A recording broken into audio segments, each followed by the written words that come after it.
Hi welcome students.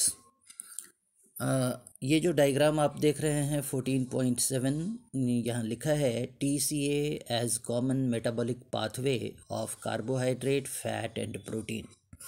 आज इस video में हम लोग डिस्कस करने जा रहे हैं significance of Krebs cycle and it's intermediate. और इसके अलावा हम लोग इस बात पर बात करेंगे कि क्रेब्स साइकिल जो है वह एक एम्फीबॉलिक पाथवे है। एम्फीबॉलिक पाथवे की बात अगर हम करते हैं तो यह एम्फीबॉलिक पाथवे का मतलब होता है एक ऐसा पाथवे जिसको हम एनाबॉलिक और कैटाबॉलिक दोनों तरह के पाथवे के रूप में ट्रीट करते हैं।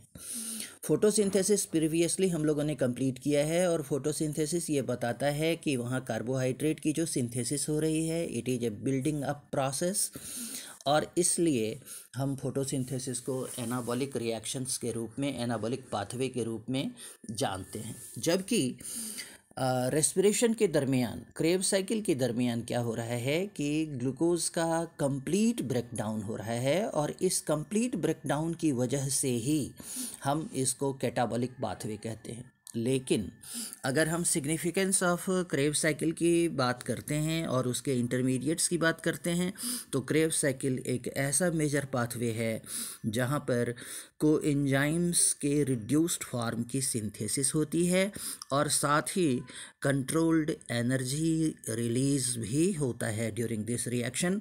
हमने ग्लाइकोलिसिस और क्रेब्स साइकिल को जब डिस्कस किया था तो आपको याद होगा हमने दिखाया था आपको कि अलग अलग स्टेप्स पर NAD का इन्वॉल्वमेंट। NAD एक कोएंजाइम है जो एक रिड्यूस्ड फॉर्म NADH2 में तैयार होता है, और जहाँ जहाँ इसका रिडक्शन NADH2 में हो रहा है वहाँ वहाँ 3 मॉलिक्यूल्स ऑफ ATP का जनरेशन होता है। इसके अलावा यह एक कॉमन पाथवे है कार्बोहाइड्रेट, प्रोटीन और एमिनो एसिड बल्कि और फैटी एसिड इसके कंप्लीट ब्रेकडाउन की। और तीसरी बात यह है कि क्रेब्स साइकिल में ग्लूटामिक एसिड जो अल्फा कीटो ग्लूटारिक एसिड को फॉर्म करता है और एस्पार्टिक एसिड जो ऑक्सैलो एसिटिक एसिड को फॉर्म करता है, इसके लिए यह एक इम्पॉर्टेंट पाथवे है। अगर हम ये देखना चाहें कि एसिटाइल को एंजाइम, ये जो डायग्राम आपको ये दिखा रहा है, इस डायग्राम में आप देख सकते हैं कि कार्बोहाइड्रेट ग्लूकोज में कन्वर्ट हो रहा है, ग्लूकोज पायरुविक एसिड में कन्वर्ट हो रहा है, और pyruvic acid acetyl co enzyme A में कन्वर्ट हो रहा है जो डायरेक्टली TCA साइकिल में एंटर करता है।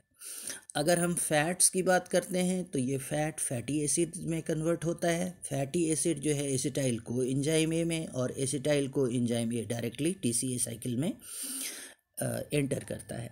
सिमिलरली प्रोटीन की बात अगर करते हैं तो प्रोटीन जो है वह